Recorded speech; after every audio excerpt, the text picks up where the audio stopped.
విశ్వాసం లేని మనిషి. పూర్వం ఒక గ్రామంలో శంభులింగ శాస్త్రి, అన్నపూర్ణమ్మ అనే బ్రాహ్మణ దంపతులు ఉండేవారు. ఆయన ఎన్నో శాస్త్రాలు నేర్చిన మహాపండితుడే కాని ఒట్టి అమాయకుడు. సంపాదన ఏమీ లేక ఇల్లు గడవడమే కష్టమైపోతోంది. ఒకసారి అతని భార్య, ఏవండి, ఏదైనా దూర ప్రాంతానికి వెళ్ళి అక్కడి రాజునో ధనవంతున్నో మీ పాండిత్యంతో మెప్పించండి. వాళ్ళు తప్పకుండా ఏదైనా సహాయం చేస్తారు, మన బతుకులు బాగుపడతాయని భర్తకు సలహా ఇచ్చింది. భార్య సలహా ప్రకారం శాస్త్రిగారు ఇల్లు వదిలి ధన సంపాదనకై బయలుదేరాడు. మధ్యాహ్నమయ్యేసరికి అతడొక అడవిలో ప్రవేశించాడు. అది దాటితే కాని ఏ ఊరు రాదు. ఇంతలో అతనికి దాహమైంది. అటు ఇటు చూస్తే అతనికి ఒక పాడుబడ్డ బావి కనిపించింది.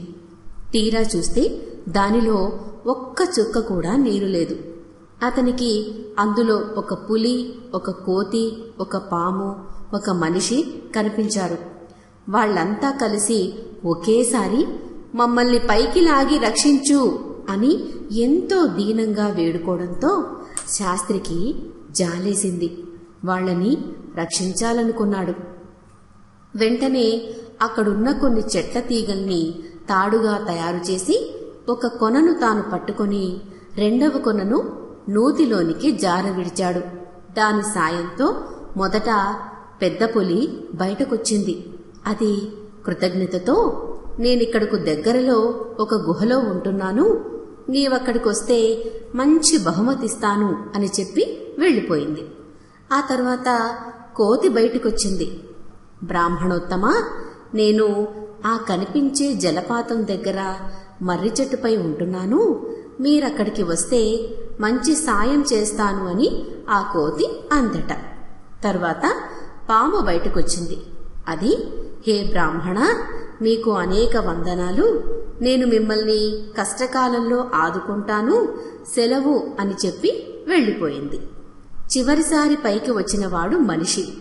అతడొక కంసాలి. అతడు శాస్త్రిగారితో, అయ్యా, మీ సహాయం మరువలేనిది, మీరు ఎప్పుడు బంగారం కొన్నా లేక అమ్మినా నా దగ్గరికి రండి, మీకు లాభం కలిగేటట్టు చేస్తాను అని తన ఇల్లు ఎక్కడో చెప్పి వెళ్లిపోయాడు.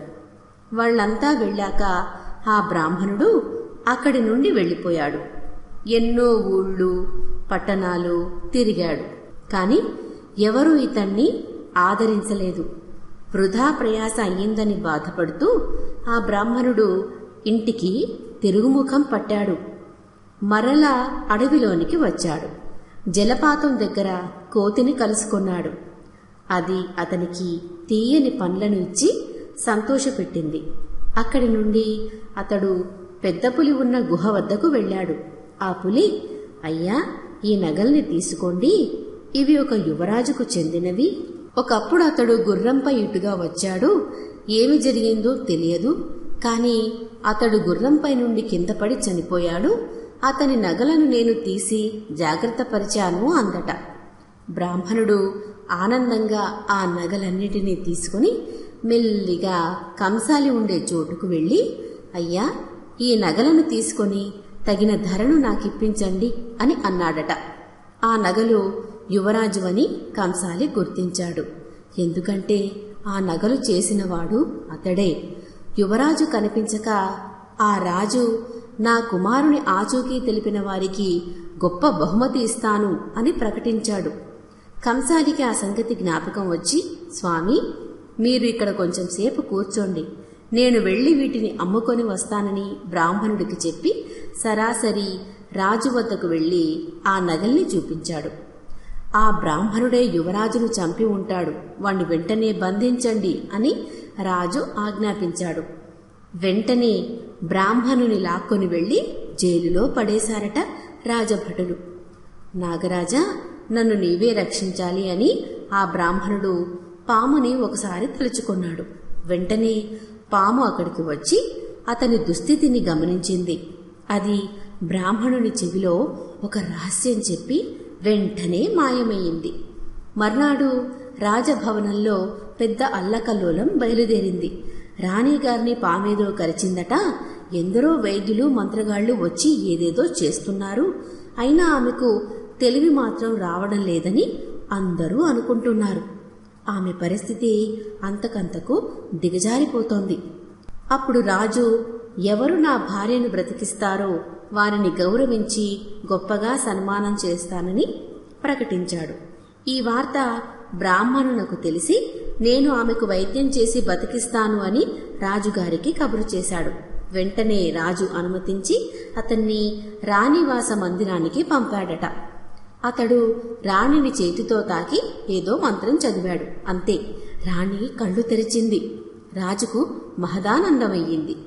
రాజు కోరిన మీదట ఆ బ్రాహ్మణుడు తన కథనంతా ఆయనకు వినిపించాడు. అతని మంచితనానికి ముగ్ధుడై రాజు అతన్ని తన మంత్రిగా నియమించుకున్నాడు. కంసాలిని పిలిపించి చేసిన మోసానికి అతన్ని చెరసాలలో పెట్టించాడు. బ్రాహ్మణుడు వెళ్లి తన భార్యను తీసుకొనొచ్చాడు. వీరికి మహారాజు గారు ఒక పెద్ద భవంతిని కట్టించి ఇచ్చాడు. సకల సదుపాయాలు కల్పించాడు. తన నిజాయితీ వల్ల ఆ బ్రాహ్మణుడు భార్యతో సహా అక్కడ ఆనందంగా జీవించసాగాడు.